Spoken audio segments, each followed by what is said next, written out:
নমস্কার বন্ধুরা, জ্ঞান সাধনা চ্যানেলে তোমাদের সবাইকে স্বাগত। যে দুঃখ ভোগ করে সে ভবিষ্যতে সুখী হতেও পারে, কিন্তু যে দুঃখ দেয় সে কখনোই সুখী হতে পারে না। সবার উপর ভরসা করো, কিন্তু অনেক সাবধানে। কখনো কখনো নিজের দাঁতই নিজের জিহ্বা কেটে দেয়। একজন অন্ধ মানুষকে মন্দিরে আসতে দেখে কিছু মানুষ হেসে বলল, তুমি মন্দিরে ভগবানের দর্শন করতে এসেছো, তুমি কি ভগবানের দর্শন করতে পারবে? অন্ধ মানুষটি মুচকি হেসে বলল, আমি ভগবানকে দেখতে পাই আর না পাই এতে কি এসে যায়, কিন্তু আমার ভগবান আমাকে নিশ্চয়ই দেখবে। জীবনে সবকিছু দেখাই নয়, দেখার ভঙ্গিমাও সঠিক হওয়া প্রয়োজন।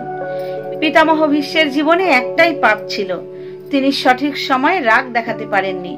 আর জটায়ুর জীবনে একটাই পুণ্য ছিল, তিনি সঠিক সময়ে রাগ দেখিয়েছেন। পরিমাণ স্বরূপ একজন তীরের শয্যা পেল, আরেকজন পেল প্রভু শ্রী রামের কোল। অতএব রাগ তখন পূর্ণ হয়ে যায় যখন ধর্ম আর মর্যাদার জন্য করা হয়, আর সহনশীলতা তখন পাপ হয়ে যায় যখন ধর্ম আর মর্যাদাকে বাঁচাতে না পারে। যতক্ষণ আমরা নিজের অন্তরাত্মাকে শান্ত না করব, ততক্ষণ আমরা নিজের ভুল আর অন্যের ভালো কখনোই খুঁজে পাবো না। কিছু তিক্ত সত্য কথা, এই তিনটে জিনিসের জন্য মানুষ অনেক পরিশ্রম করে। নিজের নাম উজ্জ্বল হোক, নিজের পোশাক সুন্দর হোক, নিজের বাসস্থান সুন্দর হোক, কিন্তু মানুষ এটা ভুলে যায় যে মরার সাথে সাথে এই তিনটে জিনিসই সবার আগে বদলে যায়। নাম স্বর্গীয়, পোশাক সাদা কাপড়, বাসস্থান শ্মশান। এই দুনিয়ায় দান দেবার মতো কোনো সম্পদ নেই, আর লোভের মতো কোনো পাপ নেই। ভালো স্বাস্থ্যের মতো কোনো আভূষক নেই, আর সন্তুষ্টির মতো কোনো সুখ নেই। কোনো মানুষের কিছু খারাপ ব্যবহারের কারণে তাকে সারা জীবনের জন্য খারাপ ভেবো না, কারণ কখনো কখনো তার পরিস্থিতি খারাপ হয়, হয়তো সেই মানুষটি খারাপ নয়। কখনোই নিজের গুণের প্রমাণ করার চেষ্টা করো না। যদি তোমার ব্যক্তিত্ব বিশেষ হয়, তবে সময় তোমার মূল্য নিজেই বলে দেবে। প্রয়োজনের থেকে বেশি আরাম আর অতিরিক্ত ভালোবাসা মানুষকে পঙ্গু করে দেয়। নিজের ক্ষমতার ওপর বাঁচতে শুরু করো। তোমার থেকে ভালো বন্ধু আর সমব্যথী তোমার আর কেউ হবে না। মন খুশি থাকলে এক বিন্দুও বৃষ্টি মনে হয়, আর দুঃখী মনের কাছে সমুদ্র হার মেনে যায়। কাক যেমন কারোর ধন চুরি করে না, তবুও সে কারোর প্রিয় নয়। আর কোকিল কাউকে ধন দেয় না, তবুও সে সবার প্রিয়। পার্থক্য শুধু মিষ্টি কথার, যার কারণে সবাই তার নিজের হয়ে যায়।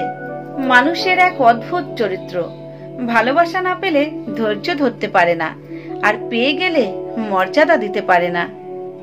যদি কোনো পরিস্থিতিতে তোমার কাছে বলার মতো সঠিক শব্দ না থাকে, তবে শুধু মুখের হাসি দিও, কারণ কোনো শব্দ বিভ্রান্তির সৃষ্টি করতে পারে, কিন্তু মুখের হাসি নয়।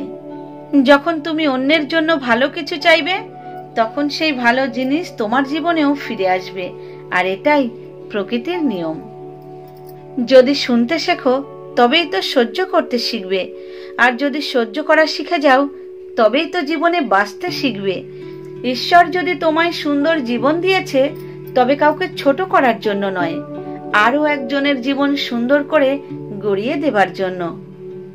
এই কথাগুলো জীবনে গভীরভাবে মনে রেখো, তোমাকে মানসিক রূপে শক্তিশালী বানিয়ে দেবে। যা হয়ে গেছে তার জন্য ভেবে মন খারাপ করবে না, কারোর প্রতি বেশি ভরসা কখনোই করবে না। যদি তোমার কখনো ভুল হয়ে যায়, তবে নিজেকে দোষারোপ করো না, বরং সেই ভুলের থেকে শিক্ষা নাও। আবার আসবো বন্ধুরা পরবর্তী কোনো ভিডিও নিয়ে। ততক্ষণের জন্য নিজের খেয়াল রেখো, আর সবার খেয়াল রেখো। সব সময় হাসি আর খুশিতে থেকো, কখনো নিজের জন্য আর কখনো নিজের মানুষদের জন্য।